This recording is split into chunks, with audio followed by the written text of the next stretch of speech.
कहानी की शुरुआत सिडनी नाम की एक लड़की को दिखाते हुए होती है जो काफी खुश मिजाज वाली लड़की थी।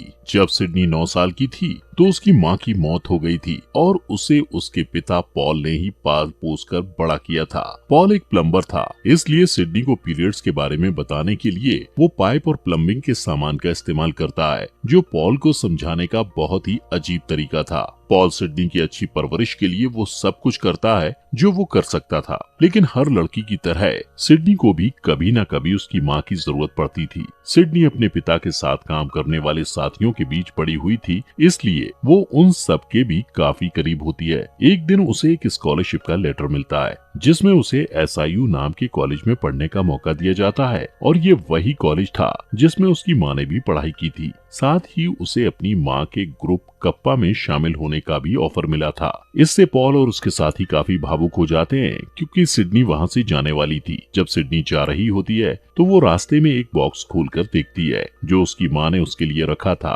उस बॉक्स में एक लेटर था जिसमें उसकी माँ ने अपने कॉलेज के दिनों के अनुभव के बारे में लिखा था। उसमें सिडनी की माँ ने उसे सलाह देते हुए लिखा था कि उसे हर एक पल को जीना चाहिए और जो भी उसके दोस्त बनेंगे वो जिंदगी भर उसके दोस्त बने रहेंगे। जब सिडनी कॉलेज पहुंचती है तो वो अपनी रूममेट डेमेट्रिया रोजमेट से मिलती है, जिसे डिंकी भी कहते हैं। डिंकी भी कप्पा के दल में शामिल होने वाली थी, इसलिए वो दोनों तुरंत दोस्त बन जाती हैं। इसके बाद स्टूडेंट काउंसिल की हेड रेचल विशबर्न को दिखाया जाता है जो सब पर बहुत जुल्म करती है। रेचल उस यूनिवर्सिटी की वेबसाइट पर जाती है जहां कॉलेज के सबसे आकर्षक स्टूडेंट की लिस्ट होती है और रेचल देखती है कि वो उन सब में टॉप पर है। रेचल टेलर नाम के एक लड़के को पसंद करती है जो कि पॉपुलर लोगों की बिरादरी का हेड होता है। रेचल और टेलर के पिता कॉलेज के ट्रस्टी थे और कॉलेज के फंड में 80% रकम देते थे, इसलिए उन दोनों का कॉलेज में ज्यादा नाम था और कॉलेज का स्टाफ भी उन्हें ज्यादा मान देता था। यहाँ ये भी पता चलता है कि टेलर और रेचल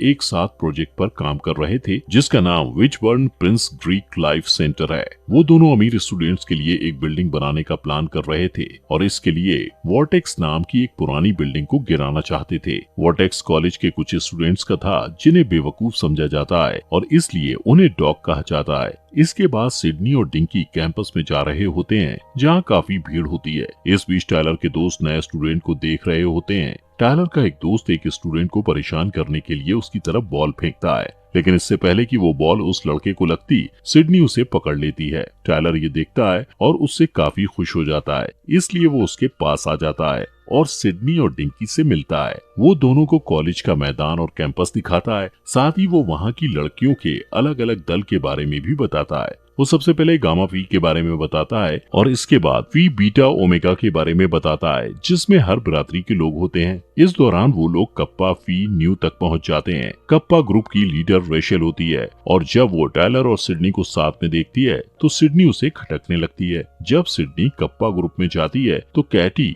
और क्रिस्टी नाम की 2 लड़कियां उसके पास आती हैं और उसे रेचल से मिलाती हैं। रेचल सिडनी को देखकर कहती है कि वो कप्पा ग्रुप में शामिल होने के लायक नहीं है और उसे इस बात से भी फर्क नहीं पड़ता कि उसे यहाँ शामिल होने का मौका मिला है। सिडनी का बिंदास बर्ताव देखकर कैटी और क्रिस्टी को भी यही लगता है कि उसे कप्पा में नहीं होना चाहिए। कप्पा में शामिल होने के लिए सारी लड़कियों को कुछ टास्क दिया जाने वाला था और क्योंकि सिडनी को वहाँ कोई पसंद नहीं करता था, इसलिए उसे सारे टास्क अकेले ही पूरे करने होते हैं। यहाँ सिडनी को पता चलता है कि टायलर जल्द ही वहाँ का मुकदमेबाज बनने वाला है और रेचल सीनेट की सदस्य बनने वाली है, लेकिन इससे सिडनी को कोई फर्क नहीं पड़ता है। इसके बाद आधी रात को रेचल अपने ग्रुप के साथ नए स्टूडेंट्स के कमरे में जाती है और सारी लड़कियों को उठाकर उन्हें उनका पहला टास्क देती है, जिसमें वो कहती है कि उन लोगों को इसी वक्त किसी लड़के को डेट के लिए पूछना होगा। वो लड़कियों को मेकअप करने, ब्रश करने और अपने बाल ठीक करने से भी मना कर देती है और कहती है कि उन्हें अपने डेट के साथ 15 मिनट के अंदर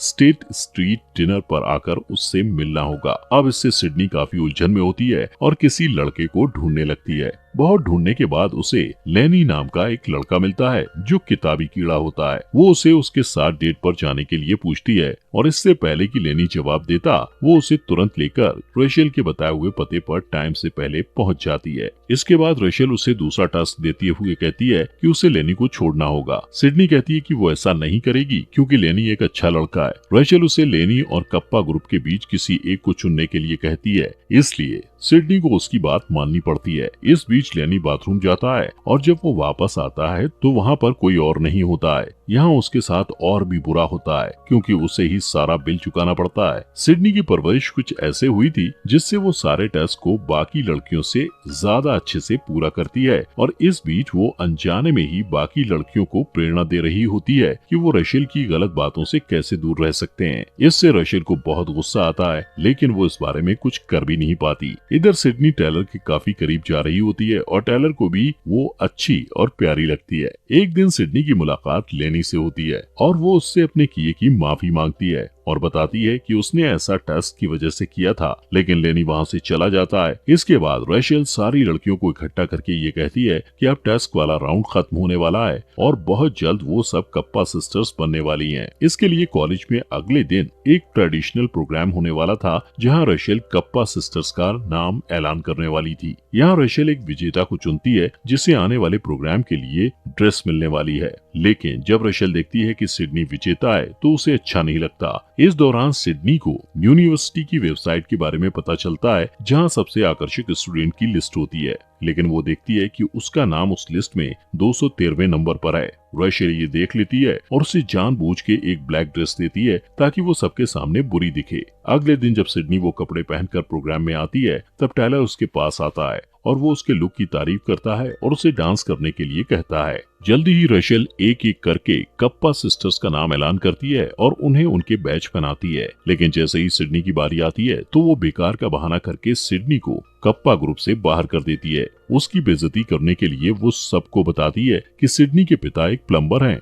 और साथ ही वो उसकी ड्रेस भी वापस मांगती है। सिडनी को गुस्सा आता है, इसलिए वो सबके सामने अपनी ड्रेस निकालकर फेंक देती है और वहाँ से निकल जाती है। इसके बाद सिडनी तेज बारिश में बाहर बैठकर भीग रही होती है। तब लेनी और उसके दोस्त उसके पास आते हैं और उसे अपने घर पर रहने के लिए कहते हैं। इसके बाद लेनी सिडनी को अपने सारे दोस्तों से मिलवाता है। वो सबसे पहले उसे टेरेंस से मिलाता है जो बहुत होशियार होता है। स्पैंकी बहुत शर्मीला होता है। जॉर्ज बच्चों की तरह बर्ताव करता है। बिली को हवाई यात्रा की वजह से थकान हो गई होती है और जेरेमी को लड़कियां पसंद होती हैं। पूरा कॉलेज इन लोगों को बेवकूफ समझता है, लेकिन वो लोग ऐसे नहीं होते हैं और वो सिडनी का अपने वॉर्टेक्स में स्वागत करते हैं। जल्दी सिडनी उनके टूटे फूटे घर में रहने लगती है और उन सबके काफी करीब हो जाती है। एक दिन वो सबसे कहती है कि वॉर्टेक्स को रिपेयर करने की जरूरत है, लेकिन सब लोग उस बात को नजरअंदाज करने की कोशिश करते हैं क्योंकि वो लोग रशेल से डरते हैं। इधर रशेल जब सिडनी का नाम सबसे आकर्षक स्टूडेंट्स की लिस्ट में दूसरे नंबर पर देखती है तो बहुत गुस्सा हो जाती है। जल्द ही कॉलेज में चुनाव होने वाला होता है और इसलिए सिडनी अपने सभी दोस्तों के लिए चुनाव का फॉर्म लेकर आती है और उन्हें चुनाव लड़ने के लिए उस फॉर्म को भरने के लिए कहती है, लेकिन सब मना कर देते हैं। उनके पास रिजर्वेशन होता है और इसके बाद सिडनी सबके अंदर विश्वास जगाने के लिए उन्हें एक भाषण देती है और उन्हें मना लेती है।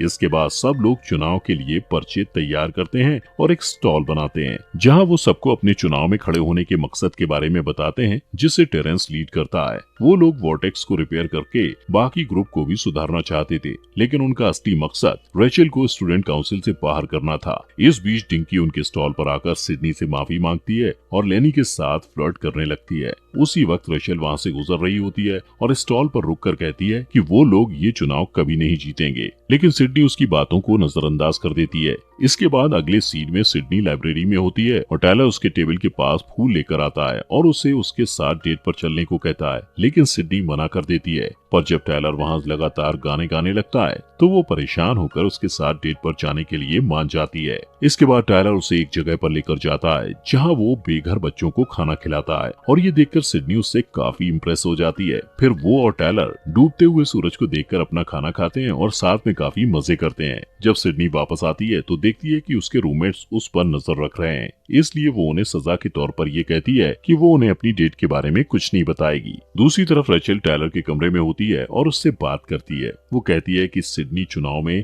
उन्हें हराने के लिए ये सब कर रही है, लेकिन टेलर उसकी बात नहीं सुनता और उसे वहाँ से चले जाने के लिए कहता है। इधर सिडनी और उसके दोस्त टीवी देख रहे होते हैं जहाँ आने वाले चुनाव के लिए उनके ग्रुप के बारे में बताया जा रहा होता है। वो लोग चुनाव में freedom to the seventh power के नाम से खड़े हो रहे थे। सिडनी का ग्रुप बदलाव और समानता पर विश्वास करता था, लेकिन रशेल के लिए सिर्फ पॉपुलैरिटी और लोगों का लुक मायने रखता था। इसलिए सिडनी को लोगों से ज्यादा सम्मान मिलता है और वो सबसे आकर्षक स्टूडेंट की लिस्ट में टॉप पर आ जाती है, जिससे रशेल और भी ज्यादा गुस्सा हो जाती जाती है और कहती है कि सिडनी को सबके सामने बदनाम करना होगा। इसके बाद टायलर वॉर्टेक्स में जाता है और सबको आने वाली पार्टी में शामिल होने के लिए कहता है। पहले तो सब घबराकर मना कर देते हैं क्योंकि वो लोग इससे पहले किसी पार्टी में नहीं गए थे, लेकिन टायलर जब उन्हें मनाता है तो वो लोग मान जाते हैं। पार्टी में सब लोग मजे कर रहे होते हैं, लेकिन तभी रेचल वहाँ आ जाती है और लड़कों को कपड़े उतारने को कहती है और सारे लड़के नंगे खड़े होते हैं। रेचल सिडनी को बताती है कि टेरेंस चुनाव नहीं लड़ सकता क्योंकि वो 6 साल पहले ही ग्रेजुएट हो चुका है और वो यहाँ इसलिए है ताकि वो यहाँ से और भी कुछ सीख सके। वो सिडनी को अपने और टायलर के उस प्रोजेक्ट के बारे में भी बताती है जिसमें वो लोग वॉर्टेक्स को गिराना चाहते हैं। ये सुनने के बाद सिडनी दुखी होकर वहाँ से चली जाती है और टायलर को कुछ कहने को मौका भी नहीं देती है। अब यहाँ उनके साथ और बुरा होता है जब पता चलता है कि सिटी बोर्ड ऑफ हेल्थ यानी शहर के हेल्थ डिपार्टमेंट ने वॉर्टेक्स को खाली करने का ऑर्डर दिया है। सब लोग इस बात को लेकर सिडनी से नाराज हो जाते हैं और कहते हैं कि सिडनी के आने से पहले उनकी जिंदगी ज्यादा अच्छी थी। सिडनी के जो दोस्त थे वे उस पर गुस्सा होते हैं। अगले दिन डॉक्स अपना सामान बांधते हैं और उस जगह से चले जाते हैं। इस बीच सिडनी के पिता पॉल वहाँ उससे मिलने आते हैं और सिडनी उन्हें सारी बातें बताती है, जिसके बाद वो सिडनी को समझाते हैं और कहते हैं कि उन्हें उस पर गर्व है और उसकी माँ सिर्फ कप्पा की मेंबर नहीं थी बल्कि उससे भी बढ़कर थी। अगले दिन सिडनी नई उम्मीद के साथ डॉक्स के पास जाती है और उन्हें चुनाव में फिर से खड़े होने के लिए बढ़ावा देती है। पहले तो सब लोग ये सब करने से पीछे हट जाते हैं, लेकिन जब सिडनी कहती है कि उन्हें रेचल के जुल्म को खत्म करने के लिए लड़ना होगा तो वो लोग मोटिवेट हो जाते हैं। वो लोग चुनाव की तैयारी करते हैं और सिडनी नई प्रेसिडेंट बनने के लिए चुनाव लड़ने का फैसला करती है। अब वो लोग चुनाव के लिए इंटरनेट के जरिए अपनी टीम का प्रचार करते हैं, जिससे रेचल का आत्मविश्वास कम हो जाता है। चुनाव और वाद विवाद के एक दिन पहले रेचल एक हैकर को सिडनी का डेटा हैक करने के लिए कहती है। जब सिडनी को इस बात का पता चलता है तो वो पहले तो घबरा जाती है, लेकिन वो हार नहीं मानती और रात भर लाइब्रेरी में बैठकर वापस से सारा काम करती है। अगले दिन चुनाव का दिन होता है, पर थकान की वजह से सिडनी लाइब्रेरी में सो जाती है। जल्द ही प्रेसिडेंट के लिए चुनाव शुरू हो जाता है, लेकिन डॉक्स को सिडनी कहीं नहीं मिलती। कुछ देर बाद टायलर उसे लाइब्रेरी में पाता है और उसे किस करके उठाता है। इससे सिडनी टाइम पर स्टेज में पहुंच जाती है और ये देखकर हैरान हो जाती है कि कितने सारे स्टूडेंट्स उसका सपोर्ट कर रहे हैं। वो डिबेट में अपना भाषण देती है, जिससे सब मोटिवेट होते हैं और एक एक करके अपने मन की बात कहते हैं कि उन्हें डॉग होने पर गर्व है। सिर्फ सिडनी के दोस्त ही नहीं बल्कि कप्पा सिस्टर्स भी उसका साथ देती हैं और रेचल को स्टूडेंट काउंसिल से बाहर करने के लिए वोट देती हैं। रेचल ने उनसे वादा किया था कि अगर वो लोग उसे वोट देंगे तो वो उन्हें महंगे कपड़े देगी, लेकिन इसके बावजूद वो लोग रेचल का साथ नहीं देते। सिडनी चुनाव जीत जाती है और उसका ग्रुप वॉर्टेक्स को रिपेयर करता है। साथ ही वो लोग वहाँ के बदलाव से बहुत खुश होते हैं। पॉल और उसके साथी भी उनकी मदद करने के लिए आगे आते हैं। लेनी और डिंकी के साथ टायलर और सिडनी भी एक दूसरे को डेट करना शुरू कर देते हैं और जॉर्ज को एक खूबसूरत चीयर लीडर प्रपोज कर देती है। इस बीच टेरेंस वहाँ अपनी महंगी कार लेकर आता है और बताता है कि उसने अपना नया और आकर्षक आइडिया $10 मिलियन में बेच दिया है और ये जानकर सब लोग हैरान हो जाते हैं। सिडनी की माँ ने जैसा कहा था वैसा होता है और अब सिडनी के पास उसके दोस्त होते हैं जिनके साथ वो पूरी जिंदगी बिताती है।